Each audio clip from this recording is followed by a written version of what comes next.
So here's the other big story of the week that's getting lost in all the chaos around the Trump DOJ's disastrous handling of the Epstein files, and it's a really big one, so I want to make sure we're covering it.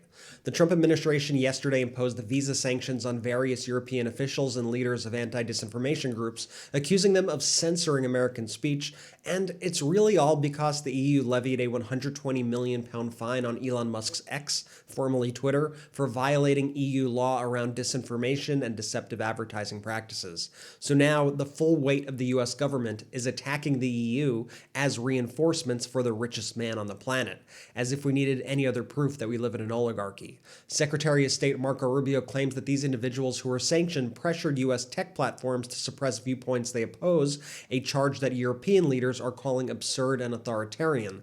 They simply want X to follow the same laws that everyone else does. Among those sanctioned is Thierry Breton, a former EU commissioner who helped enforce the EU's Digital Services Act. That's the law that's aimed at reducing illegal and harmful content online.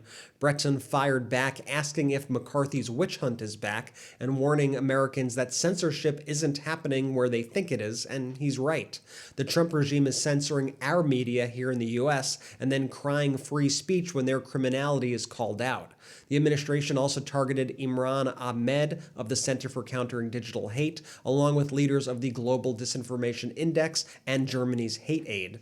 Those groups say that this isn't about free speech at all, but about silencing critics of Trump, Elon Musk, and far-right disinformation networks. Rubio then went even further, warning that the list could expand and suggesting that some targets could face deportation if they're already in the US. And meanwhile, Trump officials are openly accusing these organizations of being part of what they call a global censorship industrial complex. And this follows VP J.D. Vance's using the Munich Security Conference to attack European speech laws, framing basic content moderation as Soviet-style repression. And most hypocritically, Russian leaders are egging it all on, and they ban platforms like X or Twitter entirely. So while the administration claims that it's defending free speech, it's actually using the power of the US government to punish journalists, researchers, and regulators who challenge disinformation and escalating a direct confrontation with America's closest allies in the process, all to try to come to the rescue of Elon Musk to try to weaken the EU, as was their stated goal in that recent national security strategy document